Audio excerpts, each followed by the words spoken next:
Let me guess. You've been waking up lately feeling completely drained, and you can't even explain why. Nothing tragic happened. Nobody hurt you. Life on paper looks fine.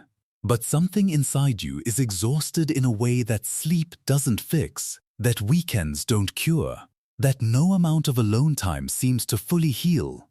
And the scariest part? You've started wondering if maybe you're just tired of being alive. But what if I told you that's not it at all? What if the real problem isn't your life? What if it's the people inside it? By the end of this video, you will never look at your exhaustion the same way again, and you will finally understand exactly where your energy has been disappearing, so you can stop bleeding out and start actually living. Here's what we're getting into today. 7 brutal, eye-opening signs that you're not tired of life, you're tired of people. And I'm not talking surface-level stuff. I'm talking the deep psychological patterns that are quietly destroying your peace every single day. Stay until the end, because the final sign is the one nobody talks about. And once you hear it, it will completely change the way you see your exhaustion forever. The first sign is that you feel genuinely better when you're alone.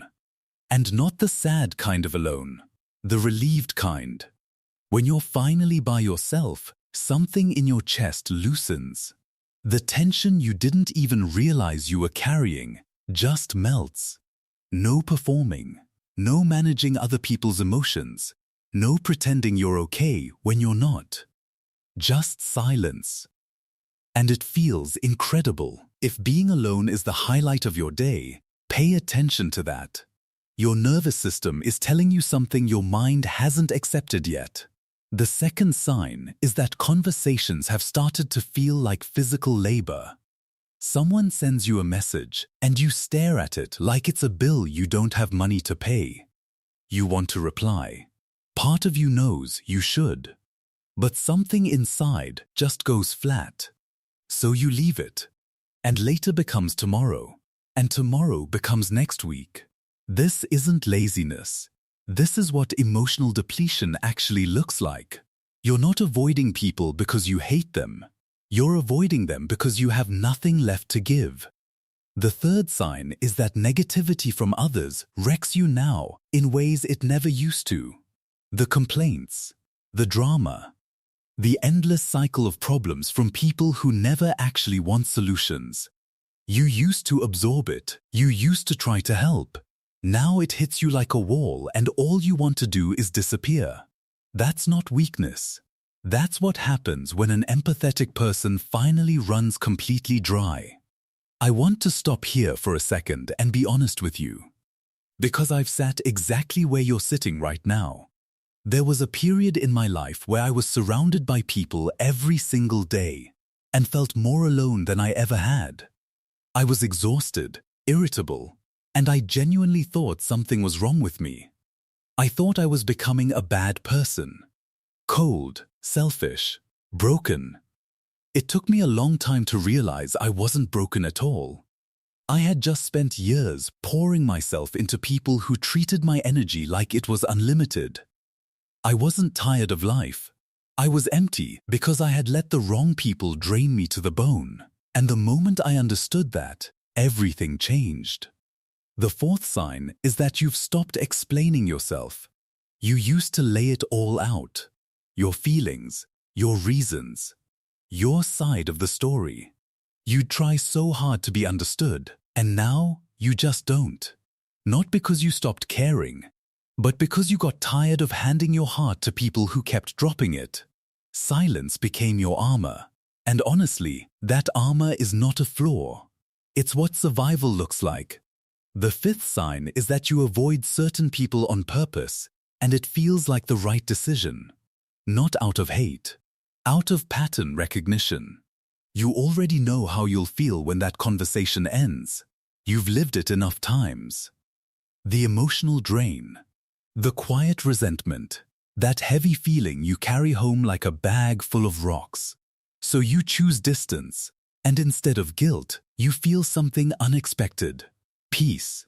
The sixth sign is that you're hungry for real connection, but completely allergic to fake ones.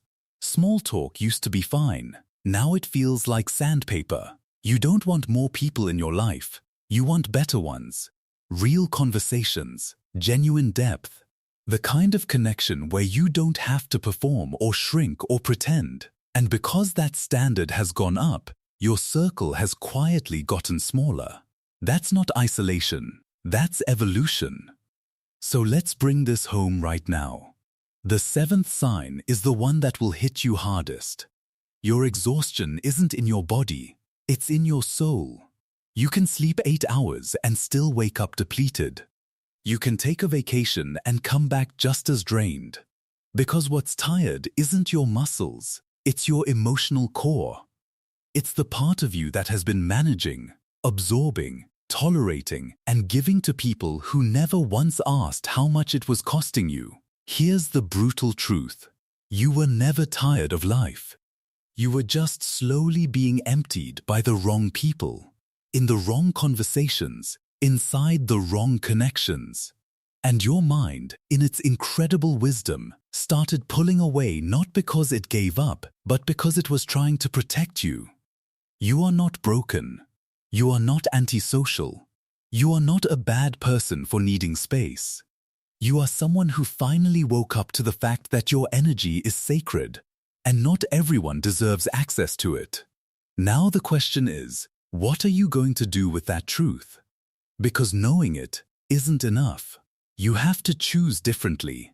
You have to stop apologizing for your boundaries. You have to stop feeding your energy to people who drain it and start guarding it like the most valuable thing you own. Because it is. If you're done sleepwalking through life exhausted and empty, and you're ready to actually understand what's happening inside your mind and take your power back, subscribe right now. New videos drop every week, and every single one is built to help you think clearer, protect your energy, and stop letting life happen to you. Now tell me in the comments, which one of these 7 signs just punched you in the gut? Because I read every single comment, and I want to know exactly where you are right now.